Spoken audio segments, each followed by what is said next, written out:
I'm going to attempt to build a security system in 100 minutes. If I can't finish it in time, I have to spin this wheel of horrible punishments. Things like rewriting the entire project in COBOL or solving a 1000-piece blank jigsaw puzzle. Wow. Here are the rules. It has to detect motion. When it detects motion, it has to record it. It has to notify me immediately. And it has to stream live video. If even one of those don't work, the challenge is a fail. The first thing I need is camera access. I'm using OpenCV to read frames from the camera in real time. At this point, I'm not doing anything clever. I just want to make sure I'm actually getting video. Alright, now I have frames coming in, but if I just keep stacking logic on top of this, it's going to get messy really fast. I don't want every part of the system fighting over the same camera feed or depending on each other to work. So instead, I'm structuring this as a simple publish-subscribe setup. There's one part of the system that just reads frames from the camera and publishes them. Everything else subscribes to those frames and does its own thing. This is the publish-subscribe pattern in action. The motion detection module is responsible for the GUI you see here, while the streamer module is printing frame data below. They are completely decoupled. With structure in place, now I can finally teach the system how to see motion. So I started with the simplest possible idea. I take each frame from the camera and convert it to grayscale. Black and white. That strips away color and leaves me with one thing, brightness. Now here's the logic.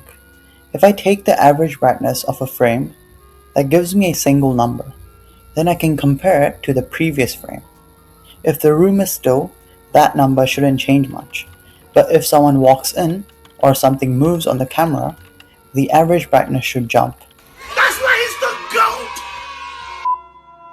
So I wired it up, set a threshold, and watched the numbers.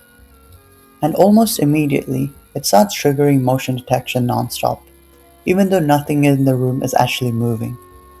After messing with it for a while, Oh my God, bro. Oh, hell no, man. the issue becomes pretty clear.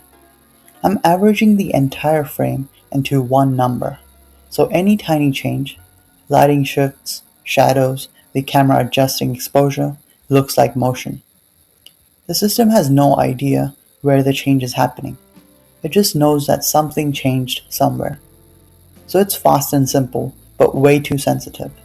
At this point, I'm not detecting motion, I'm just detecting change.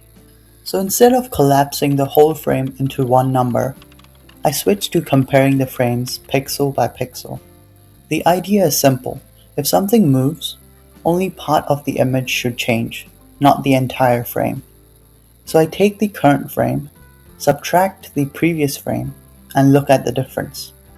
Then I apply a threshold so only meaningful changes count, and I ignore all the tiny noise. Now instead of asking, did the image change? I'm asking how much of the image actually changed.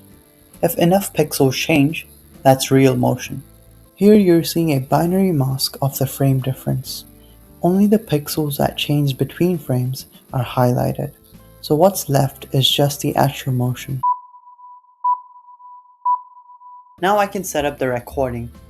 When motion is detected, I create a time-stamped video file to save the original camera frames straight to the disk at 30 frames per second. After a fixed recording window, I stop the recording, close the file cleanly, and reset the state so the system is ready for the next motion event. Alright, motion detection is actually working now.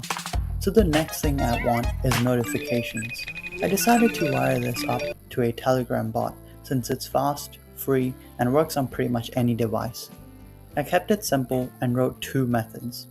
The first one just sends a plain text message the moment motion is detected, so I know something happened immediately.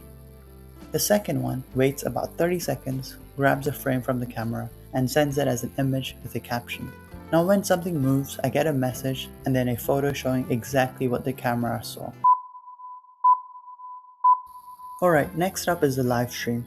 I spin up a small HTTP server, and every time the browser connects, it just keeps sending JPEG images one after another. And I'm using a threaded HTTP server so multiple devices can connect at the same time. To wrap things up, this whole system is running on my own self-built home server. I also connected a set of speakers and added a small sub-process call to immediately scare off anyone who shouldn't be there. For accessing recordings, I'm running Caddy through Docker, which makes it easy to browse and download recorded clips through a browser. And since the livestream is exposed securely, I can check the camera from basically anywhere in the world in real time. But the question is, did I finish it in time?